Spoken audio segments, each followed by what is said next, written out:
What's up, Park Hoppin? It's Jeremy coming to you with another video, and today we have a Disney fan calling out the wokeness at Walt Disney World and explaining why it's hurting his love for his favorite theme park. And I can share a lot of these concerns because obviously I love Walt Disney World. It's my favorite theme park.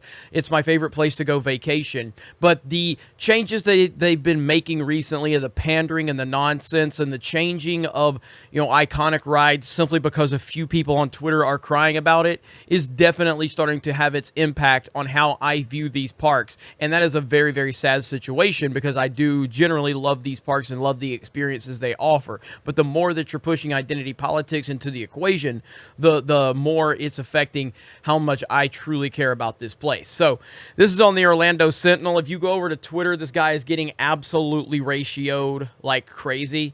If you see this right here, I love Disney World, but wokeness is ruining the experience, commentary. And as you can see, it's getting absolutely annihilated by the social justice weirdos over on Twitter. So here it is. I love Disney, but wokeness is ruining the experience. My family and I have been loyal Disney customers for decades. We vacation at Disney World every year. We take a Disney cruise every year or two. Consequently, we spend way too much money in Orlando. Unfortunately, I am strongly rethinking our commitment to Disney and thus Orlando. The more Disney moves away from the values and the vision of Walt Disney, the less Disney World means to me. Disney is forgetting that guest immersion is at the core of its business model. When I stand in Galaxy's Edge or Fantasyland, I know I am in a theme park, but through immersion and my willingness to set the real world aside, something magical happens.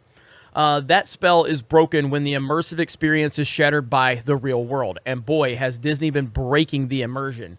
Recently, Disney announced that cast members are now permitted to display tattoos, wear inclusive uniforms, and display inclusive haircuts. Disney did all of this in the name of allowing cast members to express themselves.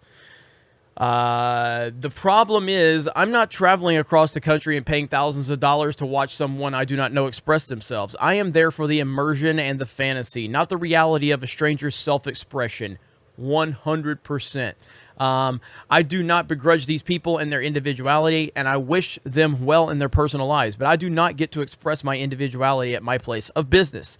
What's next is Disney going to end the rule barring on-stage cell phone use by cast members as an infringement of self-expression? Exactly, and that's the entire point here. Once you start going down this ridiculous rabbit hole, it never ends, and that's unfortunately where we're heading right now.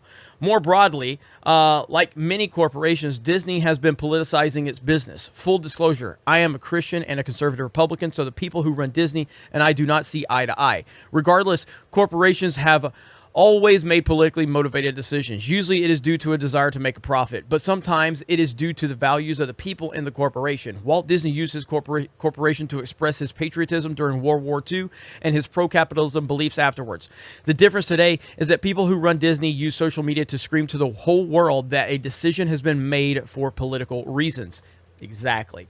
Disney is in the process of taking the woke scalpel to the Jungle Cruise. Trader Sam is out because he might offend certain people. Every grown-up in the room realizes that Trader Sam is not a representation of reality and is meant as a funny and silly character. It is no more based in isms than every Disney character of an out-of-touch white American dad. The next time I ride Jungle Cruise, I will not be thinking about the gloriously entertaining pun of the skippers. I will be thinking about Disney's political agenda. That's a mood killer. Disney proclaims that Splash Mountain must change because of its association with Song of the South. Disney owns Splash Mountain, so it can do what it wants. But if Disney screams at the top of its corporate voice, which is pretty loud, that it is changing it to appease a certain political point of view, now every time I look at the ride, I am thinking about politics. The same with Pirates of the Caribbean.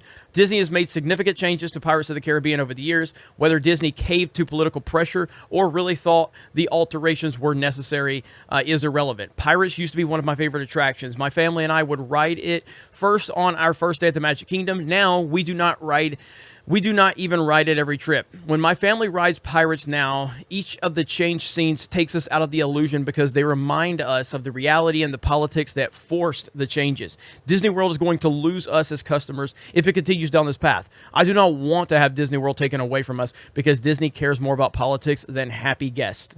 This should matter to the people of Orlando because it If Disney drives away its customers like me, Orlando loses money. I can take my tourist dollars elsewhere. I would rather keep spending them in Orlando, but people like me feel more and more excluded by Disney's decisions. The parks are less fun because of immersion, and thus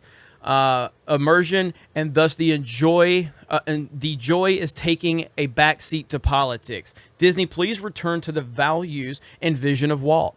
The customer experience should be the core of your business model. Immersion should not be sacrificed on the altar of political correctness and appeasing the Twitter mob.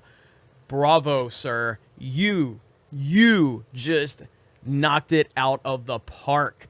And the Twitter response to this man's piece is exactly what you would expect it to be. You got so many people just screaming. People with masks in their profile picture. You're outside and you're wearing a mask. Why? Blue check marks. As a white guy living life to the lowest difficulty setting. See, these people are insane. These people are insane. And these are the people that are ratioing him. Unbelievable. Another blue check mark right here. Blue check marks. So they're really mad. They're really, really mad. And he's upsetting the right people. Essentially, I agree with everything he said in terms of when you go to Walt Disney World, it literally, at least prior to the wokeness takeover, it was literally taking you out of the real world and putting you in a fantasy world. A fantasy world that made you forget about all of your problems. It made you forget about everything going on. Now, when you go in there, you're constantly reminded of the real world. And this entire thing about letting cast members express themselves and show tattoos, and it's so ridiculous. Unfortunately, political correctness and social justice ideology is almost everywhere now. These corporations are just continuing to pander over and over again. It's frustrating.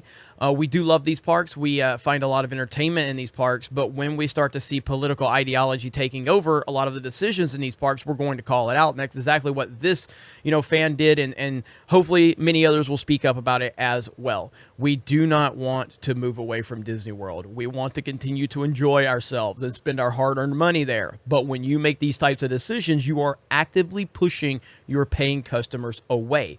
If we are paying customers, we have a right to speak our minds. Most of the people on Twitter don't go to your parks. Most of the people on Twitter don't care about anything that you're doing. All they see is an opportunity to be an activist on social media, and that's exactly what they're doing right now.